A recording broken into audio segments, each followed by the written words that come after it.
candidates would like more clarity on what happens to their details Mm. if they register with a job board, if they register with a recruitment firm, if they apply for a job with an employer, how is their data being managed in that system? Uh, if I was registered with a job board, for example, then I would want to be notified if anyone looked at my CV, if anyone looked at my resume online. I I'd really like to get a notification to say that this company has looked at my CV today.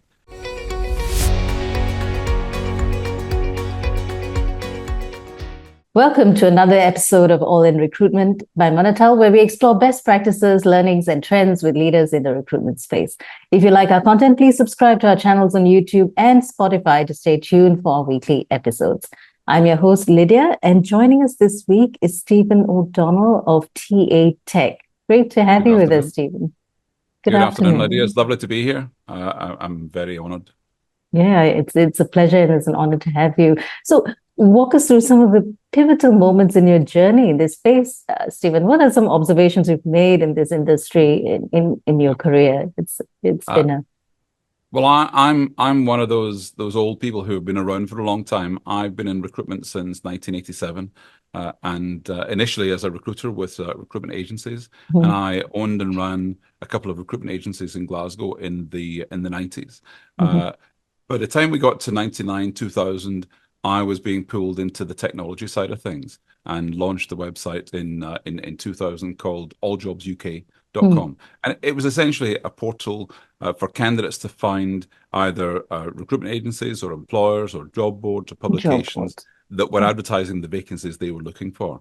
So it was effectively a signpost to everything in recruitment. So being pulled into the technology side of things at the same time as running a recruitment agency is about like trying to ride two horses with only the one backside. So it was difficult. So the technology side of things, I got into because I thought it really complemented what we Mm. already did in a much more manual way in recruitment before 2000. So since 2000, I've been involved in a number of technology companies, either building and selling ones that I built, Mm. or involved with other organizations from aggregators to psychometric assessments and testing to video interviewing and advertising platforms and a number of other things and very early AI search and matching tools. Mm. So So, how yeah, has the talent acquisition or the TAtech landscape changed since TAtech inception? And maybe you can walk us through a little bit about how yeah. TAtech operates as a community, I believe. Yeah. Well, so to explain, TAtech is indeed a community. It's a membership organization, an Mm. institution for job boards and recruitment technology providers.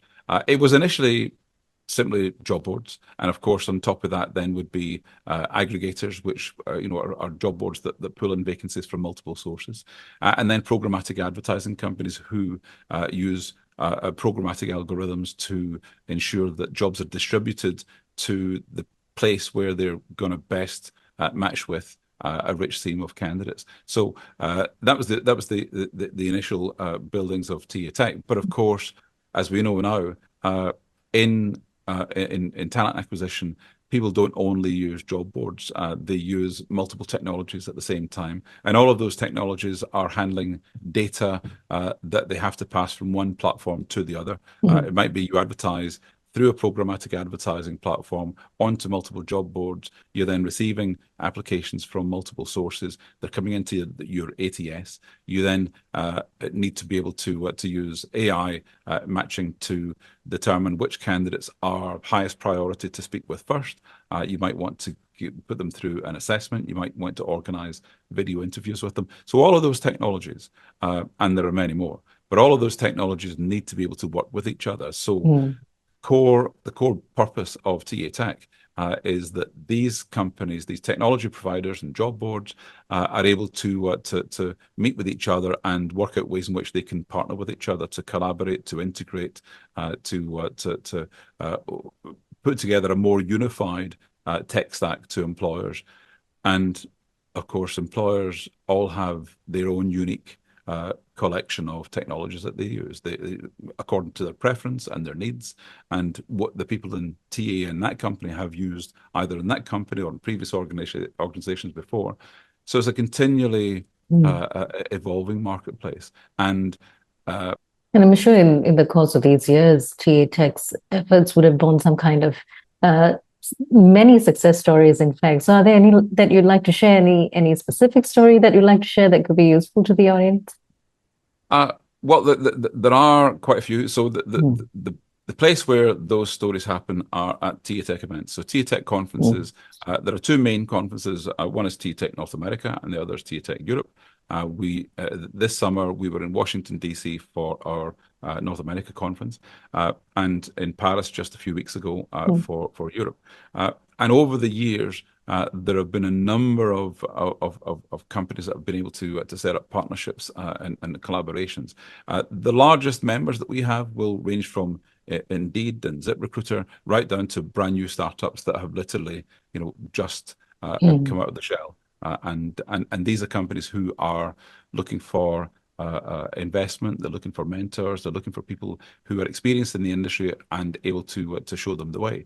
And we've had quite a few individuals who have built successful companies and are pretty well to do in a position where they're able to invest in those startups. So I can't give you names. I wouldn't be able to give you those names. But these deals happen all the time, and they happen in our deal center. At our events, as with any conference, we'll obviously have people on stage, and we always have a great array of fantastic speakers. Most of the attendees at our events are CEOs, founders, and C-suite level executives from those companies. So they're able to speak on behalf of their organizations. And that also means that, well, yes, they're on stage, but they're also in the deal center. So the deal center with TAtech is where at our conferences, you're able to make appointments to speak with the CEOs and senior executives from companies that you want to be doing business with. And usually there are hundreds of meetings organized at our conferences, and all manner of deals that come out of those. Sometimes it's just competitors having a sit down and being able to look each other in the eye and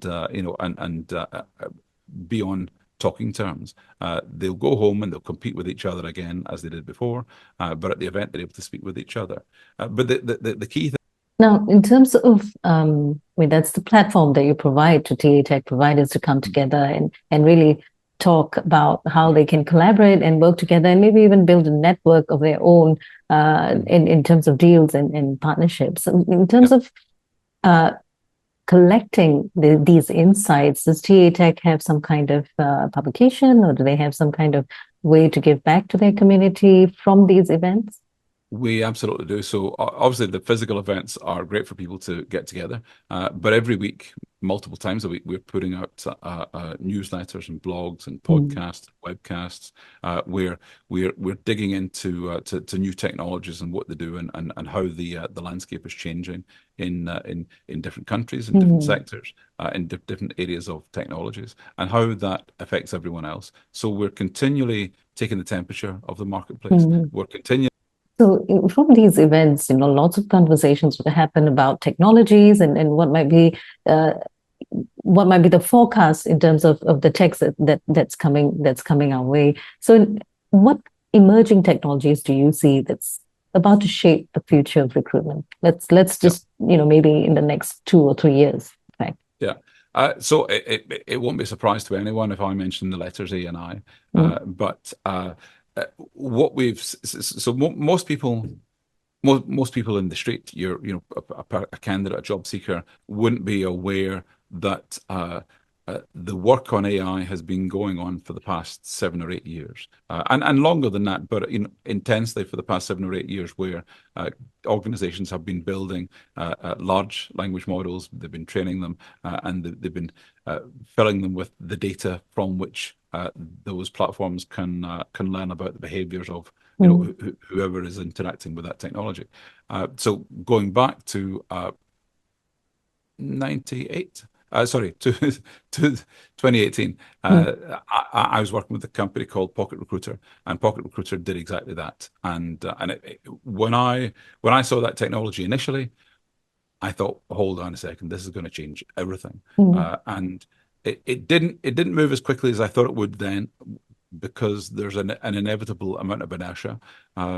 But in the years in between, it's been a little bit fits and starts, but now full on in the past 2 years, where companies are not only adopting AI, but implementing it in novel ways that you wouldn't have expected. So we're still very much in the foothills of this. And one thing in particular I'm really keen on, we always look at technologies that make things easier and more effective and efficient for those who are recruiting, for employers and people in TA. And all of those tools are fantastic. What we've seen since the pandemic is a real growth in candidate-centric technologies, AI being brought to bear, where candidates can use tools to identify not only the employer that they should be looking at working for now, or considering work for now, but who they might potentially be working for in 10 years' time. So candidates, they might not say, I don't want to do this, but they'll accept fewer invites to take on those kind of interviews and vote with their feet or their mouse. They just won't go through in that. So I like to see candidates push back, or companies to identify which ways, which parts of the hiring process are working well in terms of identifying good candidates, but also are being accepted as acceptable by the job seekers. Which is why, and you'll see this little logo in front of me here, which is why with my online recruitment awards, we are continually looking at the hiring process from the other end of the telescope, from the job seeker's point of view, and trying to understand what works for them, because what candidates accept now is very different to what they would accept 20 years ago. So what's top of mind when it comes to concerns about using technology from a candidate's perspective, coming from the feedback that you may have gotten from the awards? Candidates are much more aware that they are putting their data into someone else's platform. Most candidates, let's face it, are relatively relaxed about that. They all have social media accounts. They'll mostly have accounts on LinkedIn, and they're sharing lots of information all the time. But increasingly so, they are understanding that some information they shouldn't share. It's not in their interest to share. Some information might be used for the wrong reasons when they put it on a database. So candidates would like more clarity on what happens to their details if they register with a job board, if they register with a recruitment firm, if they apply for a job with an employer, how is their data being managed in that system? If I was registered with a job board, for example, then I would want to be notified if anyone looked at my CV, if anyone looked at my resume online. I'd really like to get a notification to say that this company has looked at my CV today, and then be in a position to either follow up myself or dismiss that information. So these are little things, but I'd like to know that. I'd like wherever my data was sent, I'd like pushback and advice from those organizations to say, actually, we don't need your driving license number. We don't need your national insurance number. We don't need your passport details. And in fact, you shouldn't attach a photograph with this application for DE&I reasons, because we want to set aside bias. I'd like candidates to understand more, and they have a rough understanding, but it's very mixed, the level at which they have a comprehension. I'd like candidates to understand more about the employment laws where they work, what's acceptable, what isn't acceptable, what good DEI looks like, and ways in which they can avoid bias that might preclude them from being successful in a job application. I'd really like employers to tell them, if I apply for this job today, when will I hear? What's the time period within which you expect to fill this job? How many other candidates have applied for this job? Where am I in the process? So all of these things, candidates are informed by the other things that they do online. So when I buy anything on Amazon, I can track the package. It'll tell me that if I ordered something today, it'll come tomorrow or the next day, and I can, if it gets lost, I know which stage in the process it got lost. So experience of those kinds of interactions online, candidates now expect more to be given in the hiring process when they send off an application.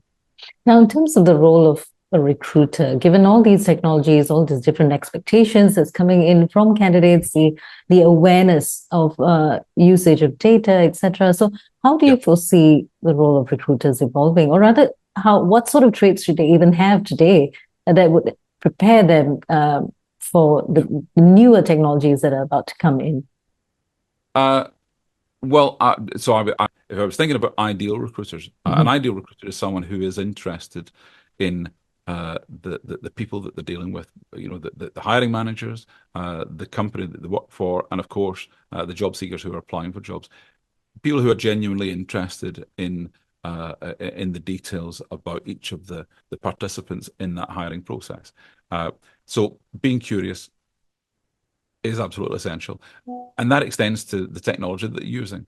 So being curious about, well, are there ways in which I can find candidates that we weren't finding before? Because there are lots of people out there who are terrific candidates who could potentially be hired for a role, but are just not being found. They're lost on a database. They've been miscategorized.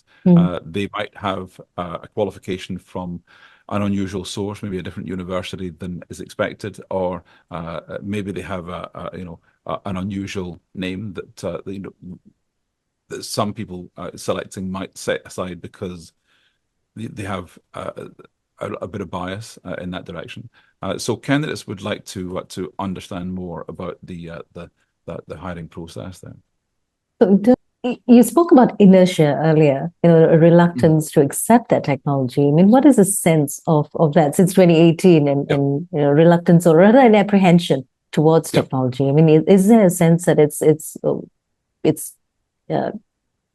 moving away? Is there a sense that there's an increased apprehension towards the emerging technology? So what's the sense there? So it's certainly the case that individual people in TA will have a feeling of being overwhelmed with technology. They may have a manager who every week brings them a new technology to trial, and the first time you see a new technology, it's a new toy. And you think, this is going to be great. This is fantastic. It'll make my job so much easier. And it maybe works a little. Maybe there are problems with it. Maybe it's fantastic, but the company decides that it's a bit too expensive. So you had a trial of something, it's then taken away. Then you have another trial of something else, and it's taken away or not implemented.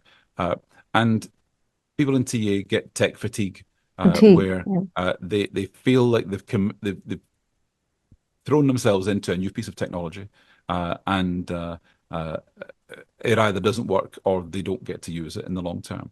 And each time a new piece of technology comes in, their enthusiasm level drops a little. So it's unfortunately the case that whenever a new technology company brings a new solution, one of the things that they have to overcome is that that sense of sometimes dread that, oh, another piece of technology. And there are various technologies out there which actually have been designed in the first place to overcome problems that were created by previous technologies, which is very meta.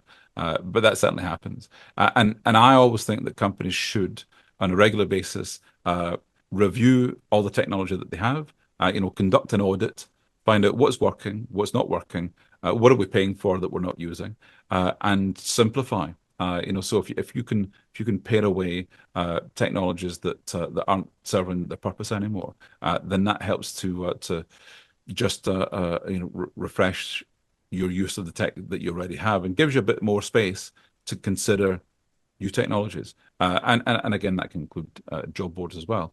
I did a project a while ago with an employer, and they were looking to switch their ATS to a whole new ATS, and they wanted to consider, of all the ATSs out there, what's the spread of features and benefits and the costs that we should consider if we're going to change from the ATS that we have. Long story short, I spoke with many, got an understanding of them, and presented all that to the company.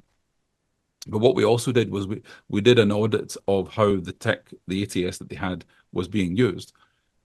And actually what they were able to do was to stay with the technology they had, but to re-implement it as if it was new. So the company behind it came in, they trained all the staff as if it was a brand new installation. They integrated with the other technologies that they had, they reintegrated, and it reset the purpose. So it's often the case that the technology you already have has all the ability to do what you want it to do, but you've gotten bogged down in old ways of using that technology, or it can do things that you weren't aware of.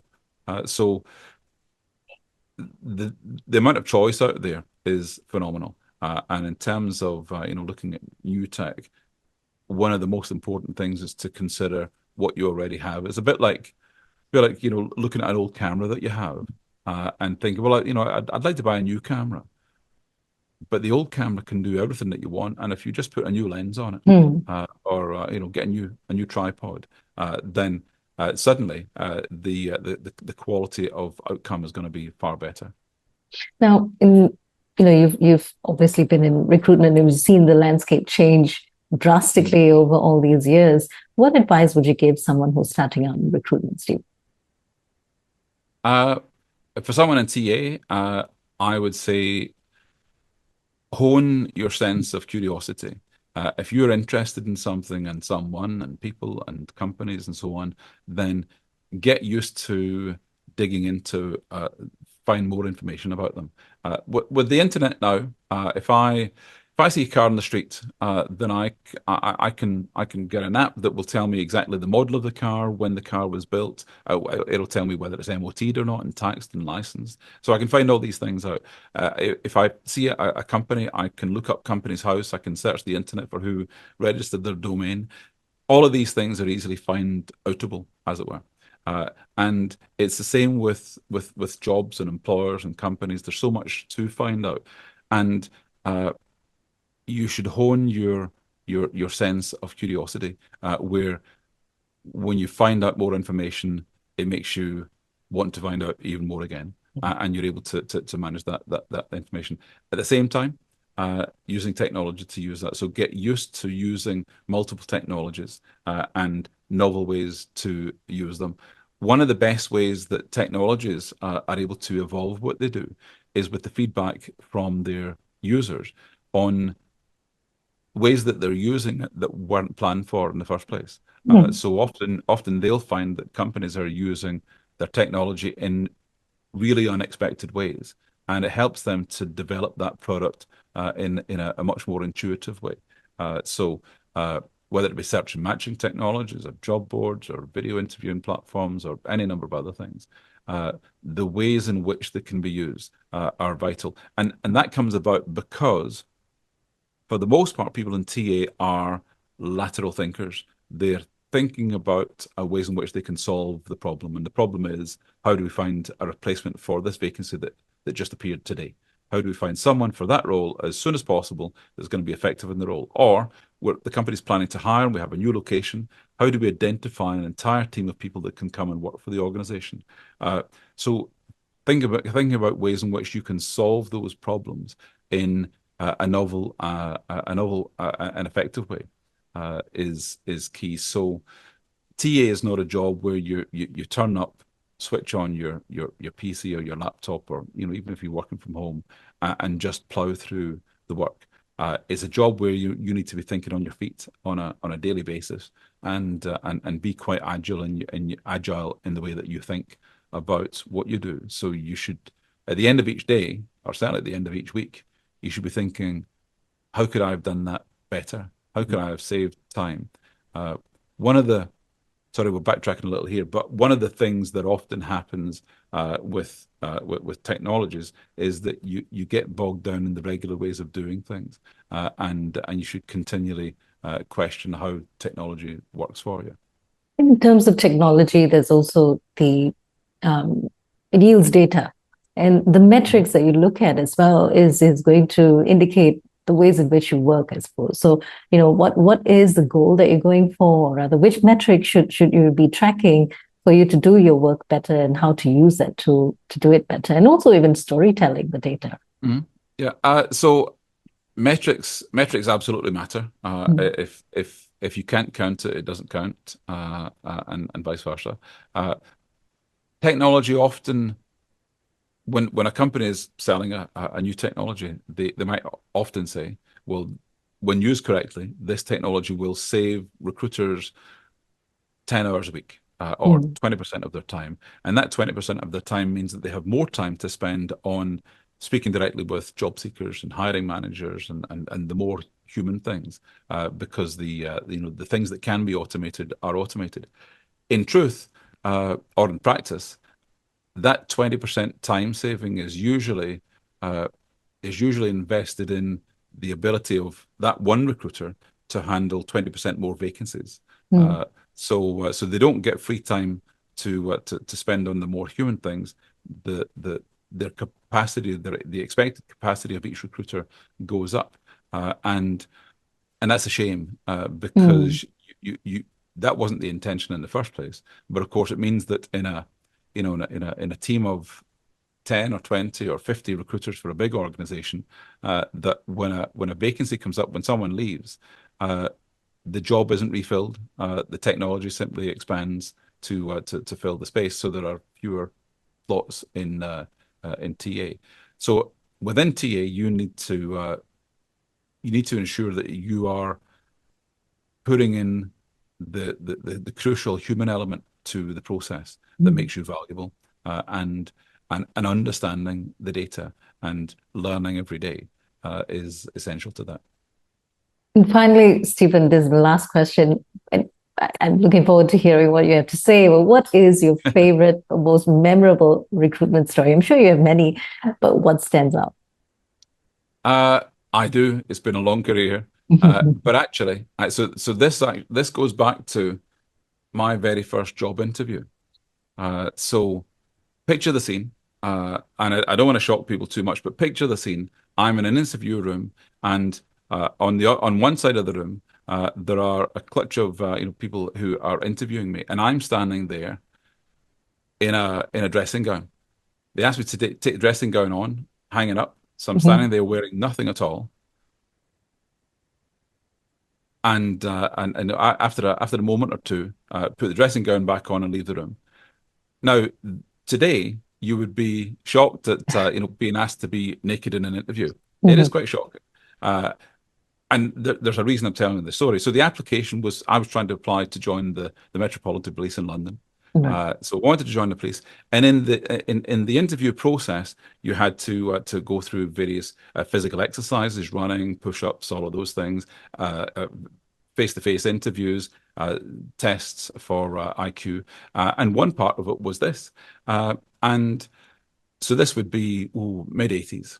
By 1996, someone said within the Met, "Why do we do this?" And the answer was, "Well, we've always done this." So there was no real answer. So they decided, actually, maybe we should just stop this now, because at some point someone's going to sue us, because you can't be interviewing candidates with no clothes on. There used to be policies on having tattoos, for example, and they would maybe come up with, well, we don't want people with tattoos. And of course, nowadays you can't ask that. You can't stipulate that. That can't be part of it. There was a person who was interviewed alongside me who had come out of the army and had tattoos all over and didn't get the job because of that. But the point in telling you this story is that doing things the way they always were done is not a good enough reason. You need to have a specific reason for everything that you do in your recruitment process. You need to be able to back it up when challenged. If someone says, "Why do you do this?" you're able to say, "Well, this is why we do this," and it works. Or be ready to change when challenged, when you realize that something is not actually a crucial part of the recruitment process. So when you ask candidates to do something that's not necessary, then or not germane to the job, then you need to have a long, hard think about that. Often people are asked silly questions in interview just to kind of test how you can think on your feet, and they're often ridiculous. When coaching candidates for interviews, I've often said to them, look, if you're asked something ridiculous, then don't answer the question, and in fact push back and say, I don't think that's relevant to this role. And candidates being empowered to push back a little and say, I really want to apply for this job, but I don't want to do that thing. That shouldn't necessarily be something that means they don't get the job, because the company might be in the wrong. With all of that said, I still back up the right of every employer to hire the person that they like best, even if they're not the best qualified person for the job, because work is about people, and people have to feel comfortable with each other. You want as diverse a workforce as possible, and you want to mix that workforce with people who some of your employees may not normally socialize with, because that makes for a much more rounded workplace. It also means that you're tapping into talent from all communities, which is always a good thing. But when you're hiring someone, and going back to your story, how did you handle that dressing gown interview? I'm really curious to find out. What did they ask you? I mean, what was the point of that interview, and what were they expecting to see there? So when hiring people for the police force at that time, they were not only hiring someone for what was between their ears, but for someone as a physical object, because as a police officer, then you're in a lot of physical situations, and they wanted someone who was, I suppose, fit, strong, didn't have anything that would hold them back from that. And I suppose someone must have decided, well, we need to see the person entirely. But these days, whenever I mention that to anyone in HR, they're a little bit shocked. But it genuinely happened, and at the time, I simply accepted it because I was 17, 18, and I just assumed, well, this is what you do to get the job. I wasn't in a position to push back, and I wouldn't have had any understanding of the ways in which I could push back if need be. So I went along with it. And right now, well, less so now, but certainly up until maybe 10 years ago, candidates would be asked to do all sorts of things in order to apply for a job, to jump through hoops. They might be given a project to do. So that if you have a job, a potential hire for your company who's holding down a busy job right now, they're very good at what they do, which is why you're interested in them. But you're asking them to complete a project on marketing or engineering or programming to demonstrate their skills. So you're asking them to do work for you without paying them for that work at the same time as doing the job they have now. And in many cases, it's unreasonable, it's unnecessary. And in fact, if you were doing anything like that, then in my mind, you should be paying the candidate for their time. So there are still instances where now candidates are being asked to do things that they might not feel entirely comfortable with, but they still go along with them. And I'd like it to be a much more level playing field. When a candidate is being interviewed for a job, they should be interviewing the company just as much. They should be asking the company, so why is this position available? What happened to the previous person in this job? What are my prospects in the role? If I accept this job, are there any circumstances where this job might become redundant in the next few years?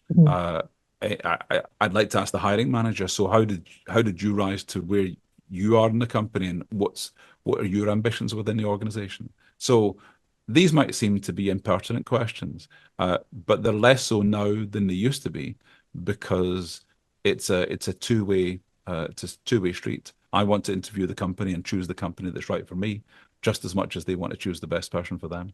And so recruiters and hiring managers sitting in on these interviews should be prepared to answer these questions as well, and just be prepared for the informed candidate, so to speak. Absolutely. Absolutely. A good progressive hiring manager will welcome these questions and will look well on someone who asks those kinds of questions, because that's telling this person's genuinely interested and they're considering this role seriously. Well, thank you so much, Stephen, for your insights. It's been generous. It's been great listening to all these stories. And for those who are listening in, I'm sure someone will want to connect with you, or whoever is interested in finding out more about TAtech would definitely want to connect with you. So what's the best platform to connect with you? The best way to find me is on LinkedIn. I search for TAtech, search for the NORAs, but on LinkedIn, Stephen O'Donnell, you'll find me there. And yeah, anything to do with the NORAs, then you'd find information online, the National Online Recruitment Awards in the UK. And when's the next? When are the awards? When is that? The awards event is on the 6th of November, so 3 weeks from now, and we have 14 awards to give out. There are just over 80 finalists altogether, and we're really looking forward to it. The preparation is well underway, and we always have a big party in London. Excellent. Thank you again, Stephen. And we have been in conversation with Stephen O'Donnell of TAtech. Thank you for joining us, and remember to subscribe. Stay tuned for more weekly episodes of All in Recruitment.